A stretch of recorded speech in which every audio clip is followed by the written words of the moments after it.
Freelance candid ಫೋಟೋಗ್ರಾಫರ್ಗೆ ಹೊಸ ಕ್ಲೈಂಟ್ಸ್ಗಳು ಇದೇ ಟೈಮಲ್ಲಿ ಫೋನ್ ಮಾಡಬೇಕು ಅಂತ ಯಾವುದೇ ರೂಲ್ಸ್ ಇಲ್ಲ. ಕೆಲವೊಂದು ಬಾರಿ ಫೋಟೋ ಎಡಿಟ್ ಮಾಡ್ಬೇಕಾದ್ರೆ ಕಾಲ್ ಮಾಡ್ಬೋದು, ಅಥವಾ ಫೇಸ್ ವಾಶ್ ಮಾಡ್ಬೇಕಾದ್ರೂ ಕಾಲ್ ಮಾಡ್ಬೋದು, ಟಿವಿ ನೋಡ್ಬೇಕಾದ್ರೂ ಕಾಲ್ ಮಾಡ್ಬೋದು, ತಲೆ ಬಾಚ್ಕೊಂಡು ಪೌಡರ್ ಹಾಕೋ ಟೈಮಲ್ಲಿ ಬೇಕಾದ್ರೂ ಕಾಲ್ ಮಾಡ್ಬೋದು.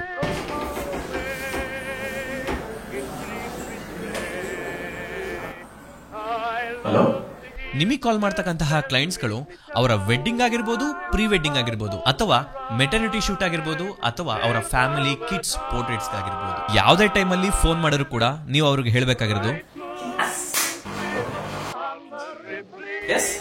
ನೀವು ಪ್ರೀ ವೆಡ್ಡಿಂಗ್ ಹೋಗ್ತೀರಾ, ಡಿಫ್ರೆಂಟ್ ಲೊಕೇಶನ್ ಅಲ್ಲಿ, ಡಿಫ್ರೆಂಟ್ ಲೈಟಿಂಗ್ ಅಲ್ಲಿ, ಹಾಗೆ ಡಿಫ್ರೆಂಟ್ ಕಂಪೋಸಿಷನ್ ಅಲ್ಲಿ ಒಳ್ಳೊಳ್ಳೆ ಕ್ಯಾಂಡಿಡ್ ಫೋಟೋಸ್ ತೆಗಿತೀರಾ. ಮನೆಗೆ ಬಂದ್ಬಿಟ್ಟು ರಾ ಫೋಟೋಸ್ನ ಕಾಪಿ ಮಾಡ್ತೀರಾ. ಮತ್ತೆ ವೆಡ್ಡಿಂಗ್ ಹೋಗ್ತೀರಾ, ಮತ್ತೆ ಡಿಫ್ರೆಂಟ್ ಆಗಿ ಕಂಪೋಸ್ ಮಾಡ್ಬಿಟ್ಟು ಡಿಫ್ರೆಂಟ್ ಶಾರ್ಟ್ ತೆಗಿತೀರಾ, ಡಿಫ್ರೆಂಟ್ ಲೈಟ್ ಉಪಯೋಗಿಸ್ಬಿಟ್ಟು ಒಳ್ಳೊಳ್ಳೆ ಶಾರ್ಟ್ಸ್ ತೆಗಿತೀರಾ. ಮತ್ತೆ ಮನೆಗೆ ಬರ್ತೀರಾ, ಮತ್ತೆ ಡೇಟಾ ಕಾಪಿ ಮಾಡ್ತೀರಾ, ಅಲ್ಲಿ ಪ್ರಾಜೆಕ್ಟ್ಸ್ ಕ್ಲೋಸ್. ಇಲ್ಲ, ನೆಕ್ಸ್ಟ್ ವೀಕ್ ಬುಕ್ ಆಗಿರೋ ಮೆಟರ್ನಿಟಿ ಶೂಟ್ ಹೋಗ್ತೀರಾ, ಅಲ್ಲೂ ಕೂಡ different composition, different lighting, different types ಅಲ್ಲಿ ಫೋಟೋಸ್ ತೆಗಿತೀರಾ. ಅಲ್ಲಿಂದ ಬಂದು ಮತ್ತೆ ರಾ ಫೋಟೋಸ್ಗಳನ್ನ ನೀವು ಮತ್ತೆ ಕಾಪಿ ಮಾಡ್ತೀರಾ. ಮತ್ತೆ ಇನ್ನೊಂದು ಫ್ಯಾಮಿಲಿ ಪೋರ್ಟ್ರೇಟ್ ಶೂಟ್ ಹೋಗ್ತೀರಾ, ಅಲ್ಲಿ ಒಳ್ಳೊಳ್ಳೆ ಕಂಪೋಸಿಷನ್ ತೆಗಿತೀರಾ. ವೀಕೆಂಡ್ಸ್ ಅಲ್ಲಿ ಫ್ಯಾಮಿಲಿ ಪೋರ್ಟ್ರೇಟ್ಸ್ ಬುಕ್ ಆಗಿರ್ತಕ್ಕಂತಹ ಶೂಟ್ ಹೋಗ್ತೀರಾ, ಅಲ್ಲಿ ಮಗು ಓಡ್ ಬರ್ತಾ ಇರ್ತಾರೋ ಶಾರ್ಟ್ಗಳನ್ನ ಕಂಟಿನ್ಯೂಸ್ ಆಗಿ ತೆಗಿಬೇಕು ಅಂತ ನಿಮ್ಮ ಕ್ಯಾಮ್ರಾದ FPS 10 FPS ಅಲ್ಲಿ ಫುಲ್ ಬರ್ಸ್ಟ್ ಮೋಡಲ್ಲಿ ಫೋಟೋಸ್ ತೆಗಿತೀರಾ. ಅಷ್ಟು ರಾ ಫೋಟೋಸ್ಗಳನ್ನ ಮನೆಗೆ ತಗೊಂಡ್ಬಂದ್ಬಿಟ್ಟು ಮತ್ತೆ ಡೇಟಾನ ಫುಲ್ ಕಾಪಿ ಮಾಡ್ತೀರಾ. ಅಲ್ಲಿಗೆ ಹಾರ್ಡ್ ಡಿಸ್ಕ್ ಫುಲ್. ಮತ್ತೆ ಫರ್ದರ್ ಶೂಟ್ಗೆ ಇನ್ನೊಂದು ಹಾರ್ಡ್ ಡಿಸ್ಕ್ ಬೇಕು. ಗೂಗಲ್ ಕ್ರೋಮ್ ಓಪನ್ ಮಾಡ್ತೀರಾ, ಅಮೆಜಾನ್ ವೆಬ್ಸೈಟ್ ಓಪನ್ ಮಾಡ್ತೀರಾ, ಮತ್ತೆ ಹೊಸ ಎಕ್ಸ್ಟರ್ನಲ್ ಹಾರ್ಡ್ ಡಿಸ್ಕ್ ನ ಬುಕ್ ಮಾಡ್ತೀರಾ. ಸ್ಟಾಪ್. ಈ ತರಹ ಎಕ್ಸ್ಟರ್ನಲ್ ಡಿಸ್ಕ್ ಗಳನ್ನ ಮತ್ತೆ ಹೊಸದಾಗಿ ಪರ್ಚೇಸ್ ಮಾಡ್ದಲ್ನೇ ನಮ್ಮ ಪ್ರಾಜೆಕ್ಟ್ಗಳನ್ನ ಎಡಿಟ್ ಮಾಡಿ ಎಕ್ಸ್ಪೋರ್ಟ್ ಮಾಡೋದು ಆದ್ಮೇಲೆ ಅದನ್ನ ಹೇಗೆ ಆ ರಾ ಫೋಟೋಸ್ಗಳನ್ನ ಕಂಪ್ರೆಸ್ ಮಾಡೋದು, ಹಾಗೆಯೇ ಆರ್ಕೈವ್ ಮಾಡೋ ವಿಧಾನಗಳು ಯಾವುದು ಅಂತ ಹೇಳ್ಬಿಟ್ಟು ಅಂತ ಇವತ್ತಿನ ವಿಡಿಯೋದಲ್ಲಿ ನಾನು ನಿಮಗೆ ತಿಳಿಸ್ಕೊಡ್ತೀನಿ. ಹಾಯ್ ಹಲೋ ನಮಸ್ತೆ, ನಾನು ನಿಮ್ಮ ದೇವಾಚಾರ್ಯ. ಇದು ಕನ್ನಡದಲ್ಲಿ ಫೋಟೋಗ್ರಫಿ ಮತ್ತು ಸಿನಿಮಾಟೋಗ್ರಫಿ ಹೇಳ್ಕೊಡ್ತಕ್ಕಂತಹ ಕನ್ನಡದ ಒಂದು ಚಾನಲ್. ಮತ್ತೇನೇನಂತ ತಡ, ಲೆಟ್ಸ್ ಗೋ ಇನ್ಸೈಡ್. ನಾವು ಶೂಟ್ ಮಾಡ್ತಕ್ಕಂತಹ ಎಲ್ಲ ಪ್ರಾಜೆಕ್ಟ್ಗಳ ರಾ ಫೋಟೋಸ್ಗಳನ್ನು ಕಂಪ್ರೆಸ್ ಮಾಡೋದು ಹೇಗೆ, ಯಾವ ಸಾಫ್ಟ್ವೇರಿಂದ ಮಾಡೋದು ಅಂತ ತಿಳ್ಕೊಳ್ಳೋಣ. ಈಗ ನಾನು ಈ ಪ್ರೀವೆಡ್ ಪ್ರಾಜೆಕ್ಟಲ್ಲಿ ಸುಮಾರು 1120 ಫೋಟೋಸ್ಗಳನ್ನು ತೆಗೆದೀನಿ. ಅಪ್ರಾಕ್ಸಿಮೇಟ್ಲಿ ನೀವು ನೋಡೋ ಪ್ರಕಾರ 94 GB ರಾ ಫೈಲ್ಸ್ ಇದೆ. ಸೊ ಇದನ್ನು ಹೇಗೆ ಕಂಪ್ರೆಸ್ ಮಾಡೋದು ತಿಳ್ತಾ ಹೋಗೋಣ. ಮೊದಲನೇದಾಗಿ ಏನು ಮಾಡ್ತೀನಿ, ಗೂಗಲ್ ಕ್ರೋಮ್ ಓಪನ್ ಮಾಡಿಬಿಟ್ಟು ಸರ್ಚ್ ಬಾರಲ್ಲಿ ಅಡಾಬ್ DNG ಕನ್ವರ್ಟರ್ ಅಂತ ಹೇಳ್ಬಿಟ್ಟು ಅಂತ ಟೈಪ್ ಮಾಡ್ತೀನಿ. ಇದರಲ್ಲಿ ಬರ್ತಕ್ಕಂತಹ ಮೊದಲನೇ ವೆಬ್ಸೈಟ್ ಅಡಾಬ್ ಅಲ್ಲಿ ನಿಮಗೆ ಈ Adobe digital negative converter software free ಆಗಿ ಸಿಗುತ್ತೆ. ಮ್ಯಾಕ್ OSಗೆ ಬಳಸ್ತಾ ಇದ್ದೀರಾ ಅಥವಾ ವಿಂಡೋಸ್ಗೆ ಬಳಸ್ತಾ ಇದ್ದೀರಾ ಅನ್ನೋ ಆಧಾರದ ಮೇಲೆ DNG ಕನ್ವರ್ಟರ್ ಸಾಫ್ಟ್ವೇರ್ನ ಫ್ರೀ ಆಗಿ ಡೌನ್ಲೋಡ್ ಮಾಡ್ಕೋಬಹುದು. ಈ ಅಡಾಬ್ DNG ಕನ್ವರ್ಟರ್ ಏನ್ ಮಾಡುತ್ತೆ ಅಂತ ಹೇಳಿದ್ರೆ, ನಿಮ್ಮ ಯಾವುದೇ ಬ್ರ್ಯಾಂಡ್ ನ ಕ್ಯಾಮರಾದ ರಾ ಫಾರ್ಮ್ಯಾಟ್ ಅನ್ನ DNG ಫಾರ್ಮ್ಯಾಟ್ಗೆ ಕನ್ವರ್ಟ್ ಮಾಡುತ್ತೆ. ಉದಾಹರಣೆ, ನೀವು ಸೋನಿ ಅವರ ARW ಫಾರ್ಮ್ಯಾಟ್ ಆಗಿರಲಿ, ಅಥವಾ ನಿಕಾನ್ ಅವರ NEF ಫಾರ್ಮ್ಯಾಟ್ ಆಗಿರಲಿ, ಅಥವಾ ಕ್ಯಾನನ್ ಅವರ CR2 ಫಾರ್ಮ್ಯಾಟ್ ಆಗಿರಲಿ, ಈ ಎಲ್ಲಾ ತರಹದ ಫಾರ್ಮ್ಯಾಟ್ಗಳನ್ನು ಕೂಡ DNG ಅಂತ ಹೇಳಿದ್ರೆ ಒಂದು ಸಿಂಗಲ್ ಫಾರ್ಮ್ಯಾಟ್ ಆಗಿ ನಿಮಗೆ ಕನ್ವರ್ಟ್ ಮಾಡುತ್ತೆ. ನೀವು ಈ DNG ಫಾರ್ಮ್ಯಾಟ್ನ ಯಾವುದೇ ಸಾಫ್ಟ್ವೇರ್ ಬೇಕಾದ್ರೂ ಕೂಡ ಓಪನ್ ಮಾಡಬಹುದಾಗಿದೆ. ನಾನಿವಾಗ ಈ ಅಡಾಬ್ ಡಿಜಿಟಲ್ ನೆಗೆಟಿವ್ ಕನ್ವರ್ಟರ್ನ ಇನ್ಸ್ಟಾಲ್ ಮಾಡಿದ್ದೀನಿ. ಅದನ್ನ ಓಪನ್ ಮಾಡಿಬಿಟ್ಟು ಯಾವ ರೀತಿ ಕನ್ವರ್ಟ್ ಮಾಡೋದು ಅಂತ ನೋಡೋಣ. ಮೊದಲನೇ ಬಾರಿಗೆ ನೀವು ಈ DNG ಕನ್ವರ್ಟರ್ನ ಓಪನ್ ಮಾಡಿದಾಗ ನಿಮ್ಗೆ ಈ ರೀತಿ ಇಂಟರ್ಫೇಸ್ ಕಾಣಿಸುತ್ತೆ. ಮೊದಲನೇ option select the images to convert ಅಂತ ಇದೆ. ಈ ಒಂದು ಯೂಟ್ಯೂಬ್ ಎಕ್ಸಾಂಪಲ್ಗೋಸ್ಕರ ನಾನು ಒಂದು ಡೆಸ್ಕ್ಟಾಪ್ ಅಲ್ಲಿ ಈ 3 ರಾ ಫೋಟೋಗಳಿರ್ತಕ್ಕಂತಹ ಒಂದು ಫೋಟೋನ ಸೆಲೆಕ್ಟ್ ಮಾಡ್ಕೊಳ್ತೀನಿ. ಇನ್ನು ಎರಡನೇ ಆಪ್ಷನ್, ನೀವು ಕನ್ವರ್ಟ್ ಮಾಡಿದಂತಹ DNG ಫೋಟೋಗಳನ್ನ ಎಲ್ಲಿ ಸೇವ್ ಮಾಡ್ತೀರಾ ಅಂತ. ನಾನು ಸೇಮ್ ಲೊಕೇಶನ್ ಅಲ್ಲಿ ಸೇವ್ ಮಾಡ್ಲಿಕ್ಕೆ ಇಷ್ಟಪಡ್ತೀನಿ. ಹಾಗೇನೆ ಮೂರನೇ ಆಪ್ಷನ್, ನೀವು ಅದನ್ನ ರೀನೇಮ್ ಏನಾದ್ರು ಮಾಡೋದಕ್ಕೆ ಇಷ್ಟಪಡ್ತೀರಾ ಅಂತ ನಾನು ಆಸ್ ಇಟ್ ಈಸ್ ಹಾಗೆ ಬಿಡ್ತೀನಿ. ಇನ್ನ ಈ ಪ್ರಿಫರೆನ್ಸ್ ನಲ್ಲಿ ನಾನು ಚೇಂಜ್ ಪ್ರಿಫರೆನ್ಸ್ ಹೋಯ್ತು ಅಂತ ಹೇಳಿದ್ರೆ, ನಿಮ್ಗೆ ಇಲ್ಲಿ ಮೊದಲನೇದು ಕಂಪ್ಯಾಟಬಿಲಿಟಿ ಅಂತ ಬರುತ್ತೆ. ಕಂಪ್ಯಾಟಬಿಲಿಟಿ ಅಂತ ಹೇಳಿದ್ರೆ, ನೀವು DNGಗೆ ಕನ್ವರ್ಟ್ ಮಾಡಿದ ಆದ್ಮೇಲೆ ಯಾವ ಕ್ಯಾಮರಾನ ಅಪ್ಡೇಟ್ ವರ್ಷನ್ ನಲ್ಲಿ ಆ DNG ಫಾರ್ಮ್ಯಾಟ್ ಓಪನ್ ಆಗಬೇಕು ಅಂತ. ನನ್ನ ಕ್ಯಾಮರಾ 15.3 ಅಪ್ಡೇಟ್ ಇದೆ. ಉದಾಹರಣೆ, ನೀವಿನ್ನ ಫೋಟೋಶಾಪ್ CC ಅಥವಾ ರೀಸೆಂಟ್ ಅನ್ನ ಬಳಸ್ತಾ ಇಲ್ಲ, CS7 CS6 ಅಥವಾ ಇನ್ನ ಓಲ್ಡ್ ವರ್ಷನ್ ಉಪಯೋಗಿಸ್ತಾ ಇದ್ದೀರಾ ಅಂತ ಹೇಳಿದ್ರೆ, Photoshop CC 2012 old Photoshop version ಅನ್ನ ಬಳಸ್ತಾ ಇದ್ರೆ, ಅದಕ್ಕೆ ತಕ್ಕನಾಗಿ ನೀವು ಈ ಕ್ಯಾಮರಾ ರಾನ ನಿಮ್ಮ ಫೋಟೋಶಾಪ್ ನ ಕ್ಯಾಮರಾ ಅಬೌಟ್ ಅಲ್ಲಿ ಹೋಗಿ ಚೆಕ್ ಮಾಡ್ಬಿಟ್ಟು ನೀವು ಇದನ್ನ ಎನೇಬಲ್ ಮಾಡ್ಕೋಬೇಕಾಗುತ್ತೆ. ಆದ್ರೆ 15.3 ಲೇಟರ್ ಅಪ್ಡೇಟ್ ಮಾಡೋದ್ರಿಂದ ನನಗೆ ಈ DNGಯ ಸೈಜ್ ಟೋಟಲ್ ಸ್ಟೋರೇಜ್ ಸ್ಪೇಸ್ ನಿಮಗೆ ಕಮ್ಮಿ ಸಿಗುತ್ತೆ. ಇನ್ನ ಎರಡನೇ ಆಪ್ಷನ್ ಪ್ರಿವ್ಯೂ ಮತ್ತೆ ಫಾಸ್ಟ್ ಲೋಡ್ ಡೇಟಾ ಇದೆ. ನೀವು DNG ನ ಕನ್ವರ್ಟ್ ಮಾಡದಾದ್ಮೇಲೆ ಆ DNG ನ ವ್ಯೂ ಮಾಡೋದಕ್ಕೋಸ್ಕರ ನಿಮಗೆ ಒಂದು JPEG ಪ್ರಿವ್ಯೂ ತೋರಿಸುತ್ತೆ. ಅದು ನಿಮಗೆ ಮೀಡಿಯಂ ಸೈಜ್ ಇರಬೇಕಾ ಅಥವಾ ಇರಲೇಬಾರ್ದಾ ಅಥವಾ ಫುಲ್ ಸೈಜ್ ಇರಬೇಕಾ? ನನಗೆ ಮೀಡಿಯಂ ಸೈಜ್ ಇದ್ರೆ ಸಾಕು. ಅದನ್ನ ಪ್ರಿವ್ಯೂ ಮಾಡಬೇಕಾದ್ರೆ ಎಷ್ಟು ಫಾಸ್ಟ್ ಆಗಿ ಅದನ್ನ ನೋಡಬೇಕು ಅನ್ನೋದನ್ನ ಎಂಬೆಡ್ ಮಾಡೋದಕ್ಕೋಸ್ಕರ ಈ JPEG ಪ್ರಿವ್ಯೂನ ಕಂಪ್ರೆಷನ್ ಇಮೇಜ್ ಸೈಜ್ ಅಂತ ಇದೆ. ಅಂತ ಹೇಳಿದ್ರೆ ನಿಮ್ಮ ರಾ ಫಾರ್ಮೆಟ್ ನ ಎಷ್ಟು ಕಂಪ್ರೆಸ್ ಮಾಡಬೇಕು ಅಂತ. ಯೂಸ್ ಲಾಸಿ ಕಂಪ್ರೆಷನ್ ಅಂತ ಇದೆ. ಪ್ರಿಸರ್ವ್ ಪಿಕ್ಸೆಲ್ ಕೌಂಟ್ ಅಂತ ಇದೆ. ಪ್ರಿಸರ್ವ್ ಪಿಕ್ಸೆಲ್ ಕೌಂಟ್ ಅಂತ ಹೇಳಿದ್ರೆ ನಾನು ಶೂಟ್ ಮಾಡಿದಂತಹ ಈ ಪ್ರಿವೆಡ್ ಸೋನಿ A7 IV ಅಲ್ಲಿ ಅಂತ ಹೇಳಿದ್ರೆ 33 ಮೆಗಾ ಪಿಕ್ಸೆಲ್, ಉದಾಹರಣೆ 7000x4600 ಸಮಥಿಂಗ್ ಬರುತ್ತೆ. ಆ ಡೈಮೆನ್ಷನ್ ಏನ್ ಪಿಕ್ಸೆಲ್ ಕೌಂಟ್ಸ್ ಇದೆ ಅದರಲ್ಲೇ ಸೇವ್ ಮಾಡಬೇಕಾ DNG ನ, ಅಥವಾ ಸಪೋಸ್ ನೀವೇನಾದ್ರೂ 20 ಮೆಗಾ ಪಿಕ್ಸೆಲ್ ಅಥವಾ 10 ಮೆಗಾ ಪಿಕ್ಸೆಲ್ ಅಥವಾ ಜಸ್ಟ್ 2560 ಪಿಕ್ಸೆಲ್ ಅಲ್ಲಿ ಮಾತ್ರ ನೀವು ಕನ್ವರ್ಟ್ ಮಾಡೋದಕ್ಕೆ ಇಷ್ಟಪಡ್ತೀರಾ? ನಾನು ಪ್ರಿಸರ್ವ್ ಪಿಕ್ಸೆಲ್ ಕೌಂಟ್ ಅನ್ನ ಇಷ್ಟಪಡ್ತೀನಿ. ಇನ್ನ ಈ ಒರಿಜಿನಲ್ ರಾ ಫೈಲ್ ಬಗ್ಗೆ ಫರ್ದರ್ ಆಗಿ ಹೇಳ್ಕೊಡ್ತಾ ಹೋಗ್ತೀನಿ. ಇನ್ನ ನಾನು ಓಕೆ ಮಾಡ್ಬಿಟ್ಟು ಈಗ ನಾನು 3 ಸೆಲೆಕ್ಟ್ ಮಾಡಿರ್ತಕ್ಕಂತಹ ಆ ರಾ ಫೈಲ್ ಅನ್ನ ಕನ್ವರ್ಟ್ ಮಾಡ್ತೀನಿ. ನಿಮ್ಮ ಮ್ಯಾಕ್ ಅಥವಾ ವಿಂಡೋಸ್ ಎಷ್ಟು ಫಾಸ್ಟ್ ಇದೆ ಹಾಗೇನೆ ಎಷ್ಟು ರಾ ಫೋಟೋಸ್ಗಳನ್ನ ಸೆಲೆಕ್ಟ್ ಮಾಡಿದ್ರೆ ಅನ್ನೋ ಆಧಾರದ ಮೇಲೆ ಈ ಕನ್ವರ್ಷನ್ ಎಷ್ಟು ಬೇಗ ಆಗುತ್ತೆ ಅನ್ನೋದು ನಿರ್ಧಾರ ಆಗಿರುತ್ತೆ. ಇದೀಗ ಕನ್ವರ್ಟ್ ಆಗಿದೆ. ನಾನೀಗ ಆ ಫೋಟೋಸ್ಗಳನ್ನ ಓಪನ್ ಮಾಡ್ತೀನಿ. ಈ ಫೋಲ್ಡರ್ ಅಲ್ಲಿ ರಾ ಮತ್ತೆ DNG ಎರಡೂ ಕೂಡ ಇದೆ. ಈ ರಾನ DNG ಕನ್ವರ್ಟ್ ಮಾಡಿದ್ಮೇಲೆ ಏನೆಲ್ಲ ವ್ಯತ್ಯಾಸ ಆಗಿದೆ ಅಂತ ನಾನು ಇಲ್ಲಿ ಡೀಟೇಲ್ಸ್ ನ ಓಪನ್ ಮಾಡಿದ್ರೆ ದೇವ್ 0370 ARW ಅಂತ ಹೇಳಿದ್ರೆ ಸೋನಿ ಅವರ ಫಾರ್ಮೆಟ್ ನಿಮ್ಗೆ 71 MB ಇತ್ತು ಅಂತ ಹೇಳಿದ್ರೆ DNG ಫಾರ್ಮೆಟ್ ಕನ್ವರ್ಟ್ ಆದ್ಮೇಲೆ 6.4 MB ಇದೆ. ಹತ್ತತ್ರ 14 ಪಟ್ಟು ನಿಮ್ಗೆ ಸ್ಟೋರೇಜ್ ಸ್ಪೇಸ್ ಕಮ್ಮಿ ಆಗಿದೆ. ಉದಾಹರಣೆ ನಿಮ್ಮ ಪ್ರಾಜೆಕ್ಟ್ ಏನಾದ್ರು 71 GB ಇತ್ತು ಓವರ್ ಆಲ್ ಅಂತ ಹೇಳಿದ್ರೆ ನಿಮ್ಗೆ 6 GB ಅಷ್ಟು ಓವರ್ ಆಲ್ ಕನ್ವರ್ಟ್ ಆಗಿರ್ತಕ್ಕಂತಹ DNG ಟೋಟಲ್ ಫೈಲ್ ಸೈಜ್ ಸಿಗುತ್ತೆ. ಇದರಿಂದ 4 ಪಟ್ಟು ಸ್ಪೇಸ್ ನ ನೀವು ಸೇವ್ ಮಾಡೋದ್ರಿಂದ ಫ್ಯೂಚರ್ ಆಗಿ ನಿಮ್ಗೆ ಸ್ಟೋರೇಜ್ ಸ್ಪೇಸ್ ಮತ್ತೆ ಹೊಸ ಹಾರ್ಡ್ ಡಿಸ್ಕ್ ಗಳನ್ನ ತಗೊಳ್ಳೋ ಅವಶ್ಯಕತೆ ಇರೋದಿಲ್ಲ. ಹಾಗಿದ್ರೆ ಈ 71 MB ಇರತಕ್ಕಂತಹ ರಾ ಫಾರ್ಮೆಟ್ಗೂ ಈ 6 MB ಇರತಕ್ಕಂತಹ DNG ಫಾರ್ಮೆಟ್ಗೂ ಏನ್ ವ್ಯತ್ಯಾಸ? ಈ ಎರಡು ಫಾರ್ಮೆಟ್ ಗಳನ್ನ ಲೈಟ್ ರೂಮ್ ಅಲ್ಲಿ ಓಪನ್ ಮಾಡ್ಬಿಟ್ಟು ನೋಡೋಣ. ಇದೀಗ ಲೈಟ್ ರೂಮ್ ನ ಲೈಬ್ರರಿ ಮಾಡ್ಯೂಲ್ ಅಲ್ಲಿ ನನ್ನ ಎಲ್ಲಾ ರಾ ಫಾರ್ಮೆಟ್ ಹಾಗೇನೆ ಕನ್ವರ್ಟ್ ಆದಂತಹ DNG ಫಾರ್ಮೆಟ್ಗಳು ಕೂಡ ನಿಮಗೆ ಸಿಗುತ್ತೆ. ಉದಾಹರಣೆ ನೀವು ಮೆಟಾಡಾಟಾಗೆ ಹೋಗ್ಬಿಟ್ಟು ಇಲ್ಲಿ ಡೇಟ್ ಇರೋದ್ರ ಜಾಗದಲ್ಲಿ ನಿಮಗೆ ಫೈಲ್ ಟೈಪ್ ಓಪನ್ ಮಾಡಿದ್ರೆ ನಿಮ್ಗೆ ಇಲ್ಲಿ ಗೊತ್ತಾಗುತ್ತೆ DNG ಫಾರ್ಮೆಟ್ 3 ಇದೆ, ಹಾಗೆಯೇ ರಾ ಫಾರ್ಮೆಟ್ 3 ಇದೆ. ಅಥವಾ ನಾನು ಆಲ್ ಕ್ಲಿಕ್ ಮಾಡಿದ್ರೆ ನಿಮಗೆ 6 ಫೋಟೋಸ್ಗಳು ಕೂಡ ಕಾಣಿಸುತ್ತೆ. ಯಾವ ಕ್ಯಾಮ್ರಲ್ಲಿ ಶೂಟ್ ಮಾಡೋದು, ಯಾವ ಲೆನ್ಸಲ್ಲಿ ಶೂಟ್ ಮಾಡೋದು, ಫೋಕಲ್ ಲೆಂತ್ ISOದಲ್ಲಿ ಏನಾದ್ರು ಬೇಕು ಅಂತ ಹೇಳಿದ್ರೆ ನಿಮಗೆ 2000 ISOನಲ್ಲಿ ನಾನು ಶೂಟ್ ಮಾಡಿರ್ತಕ್ಕಂಥ ಫೋಟೋಸ್ಗಳು ನಿಮಗೂ ಕೂಡ ಸಿಗುತ್ತೆ. ಅಥವಾ ನಮಗೆ ಆಲ್ ಕೊಟ್ಟರೆ ನಿಮಗೆ ಈ ಥರ ಸಾರ್ಟ್ ಔಟ್ ಮಾಡೋದಕ್ಕೂ ಕೂಡ ನಿಮಗೆ ಈ ಟಿಪ್ ಮುಂದೆ ಹೆಲ್ಪ್ ಆಗುತ್ತೆ. ಇದೀಗ ನಾನೀಗ ಈ ಫೋಟೋನ ಎಕ್ಸಾಂಪಲ್ ತೊಳ್ತೀನಿ. ಈ ಎಕ್ಸಾಂಪಲ್ನ ನಾನು ಯಾಕೆ ತಗೊಂಡೆ ಅಂತ ಹೇಳಿದ್ರೆ ಈ ಫೋಟೋವನ್ನ ನಾನು ISO 2000 ಅಲ್ಲಿ ನಾನು ತೆಗೆದಿದ್ದೀನಿ. ಯಾಕೆಂದ್ರೆ ನನಗೆ ಆಂಬಿಯಂಟ್ ಎಕ್ಸ್ಪೋಜರ್ ಜಾಸ್ತಿ ಬೇಕಾಗಿದ್ರಿಂದ ನಾನು ಸ್ವಲ್ಪ 2000 ISO ನ ಪ್ರಿಫರ್ ಮಾಡಿದ್ದೆ. ಈಗ ನಾವು ಒರಿಜಿನಲ್ ಫಾರ್ಮ್ಯಾಟ್ಗೂ ಹಾಗೆ ಕನ್ವರ್ಟ್ ಆಗಿರ್ತಕ್ಕಂತಹ DNGಗೂ ಕೂಡ ಎರಡಕ್ಕೂ ನಾವು ಕಂಪೇರ್ ಅನ್ನ ಕೊಟ್ವಿ ಅಂತ ಹೇಳಿದ್ರೆ ಸಪೋಸ್ ನಾನು ಇವಾಗ ಝೂಮ್ ಮಾಡಿದ್ರೆ ಇಲ್ಲಿ ಸಪೋಸ್ 191% ಝೂಮ್ ಆದ್ರೆ ನಿಮ್ಗೆ ಇಲ್ಲಿ ಇಷ್ಟೇ ಮಾತ್ರ ಝೂಮ್ ಆಗಿದೆ. ಸಪೋಸ್ ನಾನು ಇದನ್ನ ಮತ್ತೆ 100% ಝೂಮ್ ಮಾಡಿದ್ರೆ ನಿಮ್ಗೆ ಇಲ್ಲಿ ಮತ್ತೆ 100% ಝೂಮ್ ಇದೆ. ಆದರೆ ನಾನು ಇದನ್ನ 190% ಇರೋದನ್ನ ನಾನು ಫುಲ್ 1600% ಅಥವಾ ಜಸ್ಟ್ ಸಪೋಸ್ ನನಗೆ ಐ ಡೀಟೇಲ್ ಬೇಕು ಅಂದ್ಕೊಳ್ಳಿ ಎಕ್ಸಾಂಪಲ್ ನಾನಿವಾಗ 1600% ಮಾಡಿರೋದ್ರಿಂದ ನಿಮಗೆ ಇಲ್ಲಿ ಸಿಗ್ತಕ್ಕಂತಹ ರಾ ಫಾರ್ಮೆಟ್ ಅಲ್ಲಿ ಸಿಗ್ತಕ್ಕಂತಹ ಆ ಡೆಪ್ತ್ ನಿಮಗೆ DNG ಫಾರ್ಮೆಟ್ ಅಲ್ಲಿ ಸಿಗ್ತಾ ಇಲ್ಲ. ಅಂತ ಹೇಳಿದ್ರೆ ನೀವೇನಾದರೂ ನಿಮ್ಮ ರಾ ಫೈಲ್ನ DNG ಕನ್ವರ್ಟ್ ಮಾಡಿಬಿಟ್ಟು ಅದನ್ನು ನೀವು ಎಡಿಟ್ ಮಾಡಿಬಿಟ್ಟು ನೀವು ಫರ್ದರ್ ಆಗಿ ಲಾರ್ಜ್ ತುಂಬ ದೊಡ್ಡದಾಗಿ ಫ್ಲೆಕ್ಸ್ಗಳು, ಈಗ ಉದಾಹರಣೆ ಕಟೌಟ್ಗಳು ಮಾಡ್ತಾರಲ್ಲ, ಸುಮಾರು ಒಂದು ಬಿಲ್ಡಿಂಗು ಅಥವಾ 2 ಬಿಲ್ಡಿಂಗ್ ಹೈಟ್ ಅದಕ್ಕೆ ಕಟೌಟ್ ಹಾಕ್ತಾರಲ್ಲ, ಆ ಥರದ ಕಟೌಟ್ಗಳು ಪ್ರಿಂಟ್ಗಳು ನೀವೇನಾದ್ರು ಹಾಕ್ತೀರಾ ಅಂತ ಹೇಳಿದ್ರೆ ನಿಮಗೆ ಈ DNG ಫಾರ್ಮೆಟ್ ವರ್ಕ್ ಆಗೋದಿಲ್ಲ. ಇದೇನ ಡಿಸ್ಅಡ್ವಾಂಟೇಜ್? ನೋ, ಇನ್ನು ಫರ್ದರ್ ಆಗು ಕೂಡ ಇದೆ. ಸೊ ಇದೀಗ ನಾನು ಏನು ಮಾಡಿದೆ, ಈ ರಾ ಫಾರ್ಮ್ಯಾಟನ್ನು DNG ಫಾರ್ಮ್ಯಾಟ್ಗೆ ಕನ್ವರ್ಟ್ ಮಾಡಬೇಕಾದ್ರೆ ನಾನು ಲಾಸಿ ಕಂಪ್ರೆಷನ್ನ ಆನ್ ಮಾಡಿದ್ದೆ. ಕಂಪ್ರೆಷನ್ ತುಂಬಾನೇ ಲಾಸಿ ಆದರೂ ಪರವಾಗಿಲ್ಲ, ತುಂಬ ಕಂಪ್ರೆಸ್ ಮಾಡಬೇಕು, ಫೈಲ್ ಸೈಜ್ನ ರಿಡ್ಯೂಸ್ ಮಾಡಬೇಕು ಅನ್ನೋ ಒಂದು ಉದ್ದೇಶವನ್ನು ಇಟ್ಕೊಂಡು ನಾವು ಕಂಪ್ರೆಸ್ ಮಾಡಿದ್ವಿ. ಆದರೆ ನಾವೇನಾದರೂ ಅದನ್ನು ಲಾಸಿ ಆಫ್ ಕಂಪ್ರೆಷನ್ನ ನಾವು ತೆಗೆದ್ರೆ ಯಾವ ರೀತಿ ನಮಗೆ ಡೀಟೇಲ್ಸ್ ಸಿಗುತ್ತೆ ನೋಡೋಣ.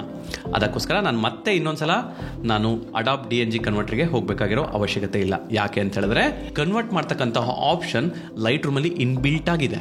ಸಪೋಸ್ ನೀವೇನಾದ್ರು ಮ್ಯಾಸಿವ್ ಆಗಿ ನೀವು ಕನ್ವರ್ಟ್ ಮಾಡ್ತೀರಾ ಅಂತ ಹೇಳಿದ್ರೆ ನೀವು ಅಡಾಪ್ ಲೈಟ್ ರೂಮ್ನ ಓಪನ್ ಮಾಡದೇ ನೀವು ಅಡಾಪ್ DNG ಕನ್ವರ್ಟರ್ನ ಬಳಸಬಹುದು. ಫೋಟೋಸ್ನ ಎಡಿಟ್ ಮಾಡ್ತಿರೋ ಟೈಮಲ್ಲಿ ಎಕ್ಸ್ಪೋರ್ಟ್ ಮಾಡಬೇಕು ಅಂತ ಹೇಳಿದ್ರೆ ನಿಮಗೆ ಇನ್ಬಿಲ್ಟ್ ಅಲ್ಲೇ ನಿಮ್ಗೊಂದು ಆಪ್ಷನ್ ಇದೆ. ನಾನು ಇವಾಗ ಒರಿಜಿನಲ್ ರಾ ಫಾರ್ಮೆಟ್ನ ಸೆಲೆಕ್ಟ್ ಮಾಡ್ಕೊಳ್ತೀನಿ. ಎಕ್ಸ್ಪೋರ್ಟ್ಗೆ ಹೋಗ್ಬಿಟ್ಟು ಸೇಮ್ ಲೊಕೇಶನ್ ಅಲ್ಲಿ ನನ್ನ ಈ ಫೈಲ್ ಸೆಟ್ಟಿಂಗ್ಸ್ ಅಲ್ಲಿ ನೀವೆಲ್ಲ JPEG ನ ಎಕ್ಸ್ಪೋರ್ಟ್ ಎಕ್ಸ್ಪೋರ್ಟ್ಗೆ ಬಳಸ್ತಿರಲ್ವಾ ಅದರ ಜಾಗದಲ್ಲಿ ನಿಮಗೆ ಈ DNG ಅನ್ನೋದು ಸಿಗುತ್ತೆ. ಈ ಅಡಾಬ್ DNG ಕನ್ವರ್ಟರ್ ಇದ್ದಂತಹ ಪ್ರಿಫರೆನ್ಸ್ ಇಲ್ಲೂ ಕೂಡ ನಿಮಗೆ ಅವೈಲೇಬಲ್ ಇದೆ. ಇಲ್ಲಿ ನಿಮಗೆ ಮುಂಚೆ ಯೂಸ್ ಲಾಸಿ ಕಂಪ್ರೆಷನ್ ಎನೇಬಲ್ ಆಗಿತ್ತು. ನಾನು ಇವಾಗ ಇದನ್ನ ಆಫ್ ಮಾಡಿಬಿಟ್ಟು ನಾನಿವಾಗ ಎಕ್ಸ್ಪೋರ್ಟ್ ಕೊಡ್ತೀನಿ. ನಿಮಗೆ ಆಲ್ರೆಡಿ ನಿಮಗೆ ಅಲ್ಲಿ DNG ಒಂದು ಕನ್ವರ್ಟ್ ಆಗಿರೋದ್ರಿಂದ ನಿಮ್ಗೆ ಇಲ್ಲಿ ರೀನೇಮ್ ಮಾಡೋದಕ್ಕೆ ಕೇಳ್ತಾ ಇದೆ. ನಾನಿವಾಗ ಯೂಸ್ ಯುನಿಕ್ ನೇಮ್ಸ್ ಅಂತ ಕೊಡ್ತೀನಿ. ಅಂತ ಹೇಳಿದ್ರೆ ಎರಡನೇ ಬಾರಿ ಅದು DNGಗೆ ತೋರಿಸೋದಕ್ಕೋಸ್ಕರ ನಿಮ್ಗೆ ಇಲ್ಲಿ ನೋಡಿ -2 ಅಂತ ಹೇಳ್ಬಿಟ್ಟು ಅಂತ ಕನ್ವರ್ಟ್ ಆಗಿದೆ. ಸೊ ಹಾಗಿದ್ರೆ ನಾನು ಈ ಒರಿಜಿನಲ್ ಮತ್ತೆ ಎರಡನೇ ಬಾರಿ ಕನ್ವರ್ಟ್ ಮಾಡಿದಂತಹ ಅಂದರೆ ಲಾಸಿ ಕಂಪ್ರೆಷನ್ನ ಆಫ್ ಮಾಡ್ಬಿಟ್ಟು ತೆಗೆದಂತಹ ಈ ಎರಡೂ ಫೋಟೋಗಳನ್ನ ಕಂಪೇರ್ ಮಾಡಿಬಿಟ್ಟು ಝೂಮ್ ಮಾಡಿ ನೋಡಿದ್ರೆ ನಿಮಗೆ 90% ನಿಮಗೆ ಡೇಟಾ ಇಲ್ಲಿ ಕಾಣಿಸ್ತಾ ಇದೆ.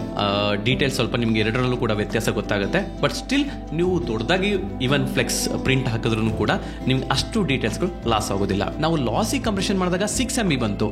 ಇವಾಗ ಲಾಸ್ಲೆಸ್ ಕಂಪ್ರೆಷನ್ ಮಾಡಿದಾಗ ಎಷ್ಟು MB ಬಂದಿರುತ್ತೆ ಚೆಕ್ ಮಾಡೋಣ. ನಾನು ಫಸ್ಟಿಗೆ ಎಕ್ಸಾಂಪಲ್ ತೊಗೊಂಡಿದ್ದು 370, ಅದು 71 MB ಇತ್ತು, 6 MB ಇತ್ತು. ಈಗ ಈ ಎಕ್ಸಾಂಪಲ್ನ ಏನಕ್ಕೆ ತೊಗೊಂಡಿ ಅಂತ ಫರ್ದರ್ ಆಗಿ ಹೇಳ್ತೀನಿ. ಈ ರಾ ಫೋಟೋದಲ್ಲಿ 7670ದಲ್ಲಿ 70 MB ಇತ್ತು ಅಂತ ಹೇಳಿದ್ರೆ 7670 DNG ಮೊದಲನೇ ಬಾರಿ ಲಾಸಿ ಕಂಪ್ರೆಷನ್ ಆನ್ ಮಾಡಿದಾಗ 10 MB ಇದೆ. ಹಾಗೆಯೇ ನಿಮಗೆ ಎರಡನೇ ಬಾರಿ ಕನ್ವರ್ಟ್ ಮಾಡಿದಾಗ ಅಂದರೆ ಲಾಸಿ ಕಂಪ್ರೆಷನ್ನ ಆಫ್ ಮಾಡಿಬಿಟ್ಟು ಲಾಸ್ಲೆಸ್ ಕಂಪ್ರೆಷನ್ ನಾವು ಮಾಡಿದಾಗ 34 MB ಅಂದರೆ ಆಲ್ಮೋಸ್ಟ್ ನಿಮಗೆ ಒಂದು 55% ನಿಮಗೆ ಸ್ಟೋರೇಜ್ ಸ್ಪೇಸ್ ಕಮ್ಮಿ ಆಗಿದೆ. 55% ಸ್ಟೋರೇಜ್ ಕಮ್ಮಿ ಸ್ಪೇಸ್ ಸಿಕ್ಕಿದ್ದು ಜೊತೆಗೆ ಡೀಟೇಲ್ಸ್ ಸಿಕ್ಬಿಟ್ಟು ಇನ್ನೂ ಒಂದು ಅಡ್ವಾಂಟೇಜ್ ಇದೆ. ಏನಪ್ಪಾ ಅಂತ ಹೇಳಿದ್ರೆ ನಾನು ಮತ್ತೆ ಲೈಬ್ರರಿ ಮಾಡಲ್ ಹೋಗ್ಬಿಟ್ಟು ಎರಡನೇ ಬಾರಿ ಕನ್ವರ್ಟ್ ಮಾಡಿದಂತಹ ಈ DNGಯನ್ನು ನಾನು ಡೆವಲಪ್ ಮಾಡಲ್ಗೆ ಹೋಗ್ತೀನಿ. ಯಾಕೆಂದ್ರೆ ಈ ಇಮೇಜ್ ಅನ್ನ ನಾನು ತೆಗೆದಿದ್ದು ಮುಂಚೆನೆ ಹೇಳಿದಾಗೆ 2000 ISO ನಲ್ಲಿ. ಯಾಕೆಂದ್ರೆ ನನಗೆ ಆಂಬಿಯಂಟ್ ಲೈಟ್ ನನಗೆ ಜಾಸ್ತಿ ಬೇಕಾಗಿದ್ರಿಂದ ನಾನು ISO ನ ರೈಸ್ ಮಾಡ್ಕೊಂಡಿದ್ದೀನಿ. ಅದರಿಂದ ನನಗೆ ಈ ಶಾಡೋಸ್ ಅಲ್ಲಿ ನಾಯ್ಸ್ ಕಾಣಿಸುತ್ತೆ. ಈ ನಾಯ್ಸ್ ಅನ್ನ ನಮಗೆ ಡಿನಾಯ್ಸ್ ಮಾಡೋದಕ್ಕೆ ಅಡಾಬ್ ಲೈಟ್ ರೂಮ್ ಅವರ ಒಂದು ಡೀಟೇಲ್ ಟ್ಯಾಬ್ ಅಲ್ಲಿ ಇರ್ತಕ್ಕಂತಹ ಈ ಡಿ ನಾಯ್ಸ್ ಅನ್ನೋದು ಹೆಲ್ಪ್ ಮಾಡುತ್ತೆ. ಈ ಡಿ ನಾಯ್ಸ್ ನಾನು ಕ್ಲಿಕ್ ಮಾಡಿದಾಗ ಈ ಶಾಡೋಸ್ ಅಲ್ಲಿ ಇರ್ತಕ್ಕಂತಹ ನಾಯ್ಸ್ ಎಷ್ಟು ಹೋಗಿದೆ ಅಂತ ಹೇಳ್ಬಿಟ್ಟು ಅಂತ ಈ ಪ್ರಿವ್ಯೂ ನಲ್ಲಿ ತೋರಿಸುತ್ತೆ ನೋಡಿ. ಸಪೋಸ್ ಈ ಡಿ ನಾಯ್ಸ್ ನಾನು 100% ಬೇಕಾದ್ರೂ ಸೆಟ್ ಮಾಡಬಹುದು. ಡಿಫಾಲ್ಟ್ ಆಗಿರ್ತಕ್ಕಂತಹ 50% ಗೆ ನಾನು ಸೆಟ್ ಮಾಡಬಹುದು. ಸೆಟ್ ಮಾಡ್ಬಿಟ್ಟು ಎನ್ಹಾನ್ಸ್ ಅನ್ನ ನಾನು ಎನೇಬಲ್ ಮಾಡಿದೆ ಅಂತ ಹೇಳಿದ್ರೆ ನಾಯ್ಸ್ಲೆಸ್ ಇಮೇಜ್ ಫಾರ್ಮೆಟ್ ಅನ್ನ ನಿಮಗೆ ಕೊಡುತ್ತೆ. 76702 ಎನ್ಹಾನ್ಸ್ಡ್ ನಾಯ್ಸ್ ರಿಡಕ್ಷನ್ ಅಂತ ಹೇಳ್ಬಿಟ್ಟು ಅಂತ ಹೊಸ DNG ಕನ್ವರ್ಟ್ ಆಗಿದೆ. So same thing. ಸೊ ನೋಡ್ಬೋದು ನಿಮಗೆ ಇಲ್ಲಿ ಶಾಡೋಸ್ ಅಲ್ಲಿ ನಿಮಗೆಲ್ಲೂ ಕೂಡ ಅಷ್ಟು ವಿಸಿಬಲ್ ನಾಯ್ಸ್ ಇಲ್ಲ. ಈಗ ನಾನು ಮತ್ತೆ ಲೈಬ್ರರಿ ಮಾಡಲ್ ಹೊರಟೋಗ್ತೀನಿ. ಈಗ ಒರಿಜಿನಲ್ ರಾ ಫಾರ್ಮೆಟ್ ಹಾಗೇನೆ ಎನ್ಹಾನ್ಸ್ಡ್ ನಾಯ್ಸ್ ರಿಡಕ್ಷನ್ ಎರಡನ್ನೂ ಕ್ಲಿಕ್ ಮಾಡಿಕೊಂಡು ನಾನು ಇವಾಗ ಮತ್ತೆ ಕಂಪೇರ್ ಹೊರಟೋಗ್ತೀನಿ. ಸೊ ನಾನಿವಾಗ 100% ಕ್ಲಿಕ್ ಮಾಡಿದೆ ಅಂತ ಹೇಳಿದ್ರೆ ನಿಮಗೆ ವ್ಯತ್ಯಾಸನೇ ಅಷ್ಟು ಗೊತ್ತಾಗೋದಿಲ್ಲ. ಹಾಗಿದ್ರೆ ಇಷ್ಟೇನಾ ಅಡ್ವಾಂಟೇಜ್? ಇನ್ನೂ ಒಂದು ಅಡ್ವಾಂಟೇಜ್ ಇದೆ. ಯಾವುದು ಅಂತ ಹೇಳಿದ್ರೆ ನಾನು ಆಗಲೇ ಮೊದಲನೇ ಬಾರಿ ತೋರಿಸಿದಾಗ ಈ ರಾ ಫಾರ್ಮೆಟನ್ನು ನಾನು ಲಾಸಿ ಕಂಪ್ರೆಷನ್ಗೆ ಎನೇಬಲ್ ಮಾಡಿದೆ. ಈ ಫೈಲ್ ಅಲ್ವಾ, ಇದನ್ನು ನಾನು ಮತ್ತೆ ಡೆವಲಪ್ಗೆ ಹೋಗ್ಬಿಟ್ಟು ನಾನಿವಾಗ ಇಲ್ಲಿ ಡಿ ನಾಯ್ಸನ್ನು ಸೆಲೆಕ್ಟ್ ಮಾಡ್ತಾ ಹೋದರೆ D noise is not currently compatible with this photo format ಅಂತ ಬರ್ತಾ ಇದೆ. ಯಾಕೆ ಅಂತ ಹೇಳಿದ್ರೆ ಲಾಸಿ ಕಂಪ್ರೆಷನ್ ಮಾಡಿದಾಗ ಏನಾಗುತ್ತೆ, ನಿಮ್ಮ ರಾ ಫೋಟೋದಲ್ಲಿ ಇರ್ತಕ್ಕಂತಹ ಎಕ್ಸಿಫ್ ಡಾಟಾ ಅಂತ ಹೇಳಿದ್ರೆ ನಿಮಗೆ ಫೋಟೋ ಫಿಲ್ಟರ್ ಅಲ್ಲಿ ಇರ್ತಕ್ಕಂತಹ ನಿಮಗೆ ಇಮೇಜ್ ಡೈನಾಮಿಕ್ ರೇಂಜ್ ಆಗಿರ್ಬೋದು ಅಥವಾ RGB ಕಲರ್ ಫಿಲ್ಟರ್ ಬಂದಿರತಕ್ಕಂತಹ ಆ ಕಲರ್ಸ್ ಆಗಿರ್ಬೋದು, ಅದನ್ನೆಲ್ಲ ಇದೇ ಕಲರ್ಸ್ ಅಂತ ಸ್ಪೆಸಿಫಿಕ್ ಆಗಿ ಮಾಡಿಬಿಟ್ಟು ಆಮೇಲೆ ಅಂದರೆ ಅದನ್ನೇ ಕಂಪ್ರೆಸ್ ಮಾಡೋದು ಅಂತ ಹೇಳೋದು. ಆ ಕಂಪ್ರೆಸ್ ಮಾಡೋದು ಆದಮೇಲೆ ನಿಮಗೆ ಆ ಫೈಲ್ ಸೈಜ್ ನಿಮ್ಗೆ ಏನಾಗುತ್ತೆ, ಕಡಿಮೆ ಆಗುತ್ತೆ.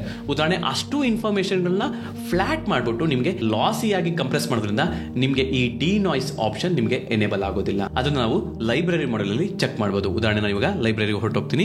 ಇವಾಗ ಇಲ್ಲಿರ್ತಕ್ಕಂತಹ ಎನ್ಹಾನ್ಸ್ಡ್ ನಾಯ್ಸ್ ರಿಡಕ್ಷನ್ ನಲ್ಲಿ ಇದೆಯಲ್ವಾ, ಅದನ್ನ ನಾನು ಇವಾಗ ಒರಿಜಿನಲ್ ರಾ ಫೋಟೋ ಏನಿದೆ ಅದನ್ನ ಸೆಲೆಕ್ಟ್ ಮಾಡ್ಕೊಳ್ತೀನಿ. ಈ ಮೆಟಾ ಡೇಟಾದಲ್ಲಿ ಈ ಡಿಫಾಲ್ಟ್ ಅಲ್ಲಿ ಹೋಗ್ಬಿಟ್ಟು ನಾನು ಇವಾಗ DNG ಕ್ಲಿಕ್ ಮಾಡ್ತೀನಿ. DNG ಕ್ಲಿಕ್ ಮಾಡಿದ್ರೆ ಇದು DNG ಅಲ್ಲ, ಅಂದ್ರೆ ಡಿಜಿಟಲ್ ನೆಗೆಟಿವ್ ಅಲ್ಲ, ಇದು ಒರಿಜಿನಲ್ ರಾ ಫಾರ್ಮೆಟ್. ಅದನ್ನೇ ನಾನು ಮೊದಲನೇ ಬಾರಿ ಕನ್ವರ್ಟ್ ಮಾಡಿದಂತಹ DNG ನಲ್ಲಿ ಓದೆ ಅಂತ ಹೇಳಿದ್ರೆ ನಿಮ್ಗೆ ಇಲ್ಲಿ ಗೊತ್ತಾಗುತ್ತೆ ಲಾಸಿ ಕಂಪ್ರೆಷನ್ ಎಸ್ ಹೌದು, ಹಾಗೇನೆ ಇಲ್ಲಿ ಮೊಸಾಯಿಕ್ ಡೇಟಾ ಅಂತ ಇದೆ. ಮೊಸಾಯಿಕ್ ಡೇಟಾ ನೋ ಅಂತ ಹೇಳ್ಬಿಟ್ಟು ಅಂತ ಇದೆ. ಮೊಸಾಯಿಕ್ ಡೇಟಾ ಯಾಕಿಲ್ಲ ಅಂತ ಹೇಳಿದ್ರೆ ನಾವು ಅದನ್ನ ಲಾಸಿ ಕಂಪ್ರೆಷನ್ ಮಾಡಿದೀವಿ. ಲಾಸ್ಲೆಸ್ ಆಗಿ ಕಂಪ್ರೆಷನ್ ಮಾಡಿದ್ನಲ್ವಾ, ಸೊ ಅದರಲ್ಲಿ ನಾನು ಓಪನ್ ಮಾಡಿ ನೋಡಿದೆ ಅಂತ ಹೇಳಿದ್ರೆ ನೀವು ಇಲ್ಲಿ ನೋಡ್ಬೋದು 2 ಅಂತ ಇದೆ. ಇಲ್ಲಿ ಲಾಸಿ ಕಂಪ್ರೆಷನ್ ನೋ ಅಂತ ಇದೆ, ಮೊಸಾಯಿಕ್ ಡೇಟಾ ಎಸ್ ಅಂತ ಇದೆ.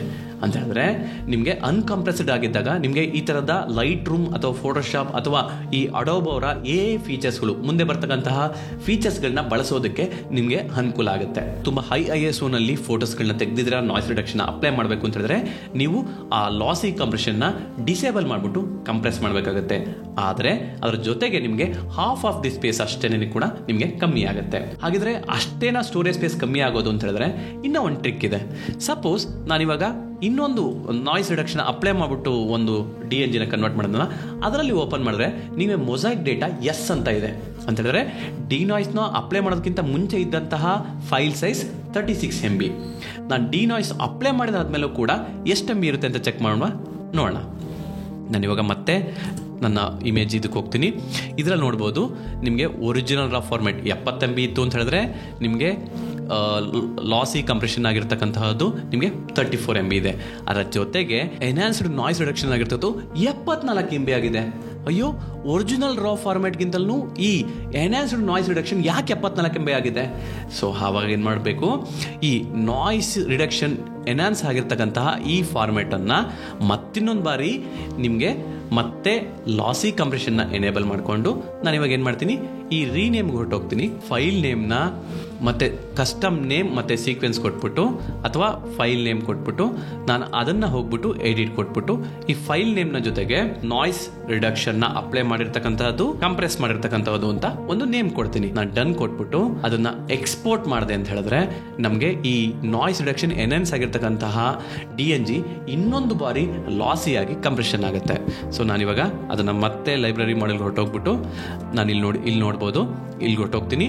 ನಿಮ್ಗೆ ಇಲ್ಲಿ ಮೊಸೈಕ್ ಡೇಟಾ ನೋ ಅಂತ ಇದೆ. ನಾನು ಇವಾಗ ಇದನ್ನ ಫೈಲ್ ಸೈಜ್ನ ಓಪನ್ ಮಾಡಿದ್ವಿ ಅಂತ ಹೇಳಿದ್ರೆ ನಿಮ್ಗೆ ಇಲ್ಲಿ 4.7 MB ಇದೆ. ನಿಮ್ಮ 70 MB ಇರ್ತಕ್ಕಂತಹ ಈ ರಾ ಫಾರ್ಮೆಟ್ ನಾಯ್ಸ್ ರಿಡಕ್ಷನ್ನ ಅಪ್ಲೈ ಮಾಡಿದ ಆದ್ಮೇಲೆ 4.7 MB ಬಂದಿದೆ. ಈ ತರಹದ ಕೆಲವೊಂದು ಟ್ರಿಕ್ಸ್ಗಳನ್ನು ಬಳಸ್ಬಿಟ್ಟು ನೀವು ನಿಮ್ಮ ಯಾವುದೇ ಪ್ರಾಜೆಕ್ಟ್ನ ರಾ ಫೋಟೋಸ್ ಅಲ್ಲಿ ಏನಾದರೂ ನಾಯ್ಸ್ ರಿಡಕ್ಷನ್ ಅಪ್ಲೈ ಮಾಡಬೇಕು ಅಂತ ಹೇಳಿದ್ರೆ ಮೊದಲಿಗೆ ನಾಯ್ಸ್ ರಿಡಕ್ಷನ್ನ ಅಪ್ಲೈ ಮಾಡಿಬಿಟ್ಟು ಆಮೇಲೆ ಅದನ್ನ ಈ DNG ಫಾರ್ಮೆಟ್ಗೆ ಕಂಪ್ರೆಸ್ ಮಾಡೋದ್ರಿಂದ ನಿಮಗೆ ನಾಯ್ಸ್ ರಿಡಕ್ಷನ್ ಕೂಡ ಅಪ್ಲೈ ಆಗಿಬಿಟ್ಟು ಹಾಗೇನೆ ನಿಮಗೆ ಒಳ್ಳೆ ಸ್ಟೋರೇಜ್ ಸ್ಪೇಸ್ ಕೂಡ ಕಮ್ಮಿ ಆಗುತ್ತೆ. ಈ ರಾ ಟು DNG ಕನ್ವರ್ಷನ್ ಯಾವಾಗ ಮಾಡಬೇಕು ಅಥವಾ ನಾನು ಹೇಗೆ ಮಾಡ್ತೀನಿ ಅಂತ ಹೇಳಿದ್ರೆ, ನಾನು ಮೊದಲಿಗೆ ಯಾವಾಗಲೂ ರಾ ಫೋಟೋಸ್ನೇ ಇಂಪೋರ್ಟ್ ಮಾಡಿಕೊಂಡು ಲೈಟ್ ರೂಮಲ್ಲಿ ಫೋಟೋಶಾಪಲ್ಲಿ ರೀಟಚ್ ಮಾಡ್ತೀನಿ. ಸಪೋಸ್ ಎಕ್ಸ್ಪೋಜರ್ ಅಡ್ಜಸ್ಟ್ ಮಾಡೋದಿರ್ಬೋದು, ಪ್ರೊಫೈಲ್ ಕರೆಕ್ಷನ್ ಇರ್ಬೋದು, ನಾಯ್ಸ್ ರಿಡಕ್ಷನ್ ಇರ್ಬೋದು, ಅಥವಾ ಡಾಟ್ ಜನ್ ಬಂದಿರ್ಬೋದು, ಅಥವಾ ನಿಮಗೆ ಫ್ರೀಕ್ವೆನ್ಸಿ ಸಪ್ರೇಷನ್ ಇರ್ಬೋದು. ಈ ಥರದ ಎಲ್ಲ ಕೆಲಸಗಳನ್ನ ನಾನು ರಾ ಫೋಟೋಸ್ಗಳಲ್ಲೇ ಎಡಿಟ್ ಮಾಡ್ತೀನಿ. ಇದಾದ ನಂತರ ನಾನು JPEGನ ಲೈಟ್ ರೂಮಿಗೆ ಬಂದ್ಬಿಟ್ಟು ಅಲ್ಲಿಂದ ಎಕ್ಸ್ಪೋರ್ಟ್ ಮಾಡಿಕೊಂಡು ಆ ಎಕ್ಸ್ಪೋರ್ಟೆಡ್ JPEGಗಳನ್ನ ಏನು ಮಾಡ್ತೀನಿ, ಪೆನ್ ಡ್ರೈವ್, ಹಾರ್ಡ್ ಡಿಸ್ಕ್ ಅಥವಾ ಕ್ಲೌಡಲ್ಲಿ ನಾನು ಕ್ಲೈಂಟ್ಗಳಿಗೆ ಶೇರ್ ಮಾಡ್ತೀನಿ. ಈ ರಾ ಫೋಟೋಸ್ ಪಕ್ಕದಲ್ಲಿ ಇನ್ನೊಂದು ಫೋಲ್ಡರ್ನ ಕ್ರಿಯೇಟ್ ಮಾಡಿಬಿಟ್ಟು ಫೈನಲ್ ಎಡಿಟೆಡ್ JPEGಗಳನ್ನ ಅದ್ರ ಪಕ್ಕದಲ್ಲಿ ಹಿಡ್ತೀನಿ. ಈ ರಾ ಫೈಲ್ಸ್ ಹಾಗೆ ಇಟ್ಕೊಂಡು ಅದನ್ನ ಯಾವ ಫೈಲ್ಗಳಿಗೆ ನಾವು ನಾಯ್ಸ್ ರಿಡಕ್ಷನ್ ಅಪ್ಲೈ ಮಾಡಬೇಕು ಆ ಅಪ್ಲೈ ಅನ್ನು ಕೂಡ ತುಂಬಾ ಈಸಿಯಾಗಿ ಲೈಟ್ ರೂಮಲ್ಲಿ ಮಾಡ್ಬೋದು. ಅದನ್ನು ಇನ್ನೊಂದು ಫರ್ದರ್ ವೀಡಿಯೋದಲ್ಲಿ ಎಷ್ಟು ಈಸಿಯಾಗಿ ಅಪ್ಲೈ ಮಾಡೋದು ಅಂತ ನಾನು ಖಂಡಿತ ಹೇಳ್ಕೊಡ್ತೀನಿ. ಸಪೋಸ್ ಆ ವಿಡಿಯೋ ಬೇಕು ಅಂತ ಹೇಳಿದ್ರೆ ದಯವಿಟ್ಟು ಕಮೆಂಟ್ ಮಾಡೋದನ್ನ ಮರಿಬೇಡಿ. ಅಷ್ಟು ಫೋಟೋಸ್ಗಳನ್ನ ಸೆಲೆಕ್ಟ್ ಮಾಡಿಕೊಂಡು ಲೈಟ್ ರೂಮಲ್ಲೇ ನಾನು ಕಂಪ್ರೆಸ್ ಆಗಿ ಆ ರಾ ಫೋಟೋಸ್ಗಳನ್ನ DNGಗೆ ಕನ್ವರ್ಟ್ ಮಾಡ್ತೀನಿ. ಪ್ರೀ ವೆಡ್ಡಿಂಗ್ ಅಲ್ಲಿ ಇರ್ತಕ್ಕಂತಹ ರಾ ಫೋಟೋಸ್ಗಳ ಟೋಟಲ್ ಸೈಜ್ ಬಂದ್ಬಿಟ್ಟು ನಿಮಗೆ 94 GB ಇದೆ. ಅದನ್ನೇ ನಾನು ಅದನ್ನ DNGಗೆ ಕನ್ವರ್ಟ್ ಮಾಡಿದಾದ್ಮೇಲೆ 7 GB ಬಂದಿದೆ. ನಾನು ಯಾವ ರಾ ಫೋಟೋಸ್ಗಳಿಗೆ ನಾಯ್ಸ್ ರಿಡಕ್ಷನ್ ಅಪ್ಲೈ ಮಾಡಬೇಕು ಅದನ್ನು ಅಪ್ಲೈ ಮಾಡಿದ ಆದಮೇಲೆ ನಾನು ಅದನ್ನು ಲಾಸಿ ಕಂಪ್ರೆಷನ್ DNGಗೆ ಕನ್ವರ್ಟ್ ಮಾಡಿದ್ದೀನಿ. ಸುಮಾರು ಒಂದು 6 months ಆದಮೇಲೆ ಕ್ಲೈಂಟ್ಗೆ ಇನ್ನೊಂದು ಮಾತು ಹೇಳ್ಬಿಟ್ಟು ಆ JPEG ಇನ್ನೊಂದ್ಸಲ ಬೇಕಿತ್ತು ಅಂತ ಹೇಳಿದ್ರೆ ನಾನು ಸೇವ್ ಮಾಡಿರ್ತಕ್ಕಂತಹ JPEGಗಳನ್ನ ಅವ್ರಿಗೆ ಇನ್ನೊಂದ್ಸಲ ಕೊಟ್ಟು ಹಾಗೆಯೇ ಕ್ಲೌಡಲ್ಲಿ ಇರ್ತಕ್ಕಂಥ ಗೂಗಲ್ ಡ್ರೈವಲ್ಲಿ ಇರ್ಬೋದು ಅಥವಾ ವಿಶೇರಲ್ಲಿ ಅಥವಾ ನಿಮ್ಮ ಯಾವುದೇ ಕ್ಲೌಡ್ ಸರ್ವಿಸಿಂದ ಅದನ್ನು ಲಿಂಕ್ನ ಮತ್ತೊಮ್ಮೆ ಶೇರ್ ಮಾಡಿಕೊಂಡು ನಾನು ಈ ರಾ ಫೋಟೋಸ್ಗಳನ್ನ DNGಗೆ ಕನ್ವರ್ಟ್ ಮಾಡಿಬಿಟ್ಟು ಒರಿಜಿನಲ್ ರಾ ಫೋಟೋಸ್ಗಳನ್ನ ನಾನು ಪೂರ್ತಿಯಾಗಿ ಡಿಲೀಟ್ ಮಾಡ್ತೀನಿ. 2014ರಿಂದ ಹಿಡಿದು ಇಲ್ಲಿವರೆಗೆ 10 ವರ್ಷಗಳ ಕಾಲ ನಾನು ಇದೇ ಫಾರ್ಮ್ಯಾಟ್ ಅನ್ನ ಬಳಸ್ಕೊಂಡ್ಬಂದಿರೋದು. ಮುಂಚೆ ನಾನು ಈ ಅಡಾಬ್ ಲೈಟ್ ರೂಮ್ನ ಬಳಸ್ತಾ ಇರಲಿಲ್ಲ, DNG ಕನ್ವರ್ಟರ್ ಏನಿದೆ ಅದನ್ನೇ ಬಳಸ್ತಾ ಇದ್ದೆ. ಹೊಸ ಒಂದು ಆಪ್ಷನ್ ಅನ್ನ ನಾನು ಅದನ್ನೇ ಓಪನ್ ಮಾಡಿ ನೋಡಿದ್ಮೇಲೆ ನನಗೆ ನನ್ನ ಒಬ್ಬ ಲೈಟ್ ರೂಮ್ ಫ್ರೆಂಡ್ ಒಬ್ರು ತಿಳಿಸ್ಕೊಟ್ರು. ನಿಮಗೆ ಈ ಟಿಪ್ಸ್ ಇಷ್ಟ ಆಗುತ್ತೆ, ನೀವು ಕೂಡ ಸ್ಟೋರೇಜ್ ಸ್ಪೇಸ್ನ ಕಡಿಮೆ ಮಾಡ್ಕೊಳ್ತೀರಾ ಅನ್ನೋ ಉದ್ದೇಶದಿಂದ ಈ ವಿಡಿಯೋನ ಮಾಡಿದ್ದೀನಿ. ಈ ವಿಡಿಯೋಗಳು ನಿಮಗೆ ಬಹಳಷ್ಟು ಉಪಯುಕ್ತವಾಗಿದೆ ಅಂತ ಹೇಳಿದ್ರೆ ದಯವಿಟ್ಟು ಕಮೆಂಟ್ ಮಾಡೋದನ್ನ ಮರಿಬೇಡಿ. ಕಮೆಂಟ್ ಮಾಡೋದ್ರಿಂದ ನಿಮಗೆ ಈ ವಿಡಿಯೋಗಳನ್ನು ಹೊಸಬರಿಗೆ ಯಾರಾದರೂ ಫೋಟೋಗ್ರಫಿನಲ್ಲಿ ಅಥವಾ ಎಡಿಟಿಂಗಲ್ಲಿ ಆಸಕ್ತಿ ಇರೋರಿಗೆ ಯೂಟ್ಯೂಬ್ ಆಲ್ಗರಿದಮ್ ನೀವು ಕಮೆಂಟ್ ಮಾಡೋದ್ರಿಂದ ಅದನ್ನು ಅವರಿಗೆ ತೋರಿಸುತ್ತೆ. ಇದರಿಂದ ಅವ್ರಿಗೂ ಕೂಡ ಉಪಯೋಗ ಆಗುತ್ತೆ, ನಮಗೂ ಕೂಡ ಸ್ವಲ್ಪ ಸಬ್ಸ್ಕ್ರೈಬರ್ಸ್ ಬರ್ತಾರೆ. ನೀವು ಕಮೆಂಟ್ ಮಾಡ್ತೀರ ಅನ್ನೋ ನಂಬಿಕೆಯಿಂದ ಈ ವಿಡಿಯೋನ ಇಲ್ಲಿಗೆ ಮುಕ್ತಾಯಗೊಳಿಸ್ತಾ ಇದ್ದೀನಿ. ಸಿಗೋಣ ಮುಂದಿನ ವಿಡಿಯೋದಲ್ಲಿ ಅಂತ ಹೇಳ್ತಾ ಅಲ್ಲಿವರೆಗೂ B positive, save space and B creative. Take care.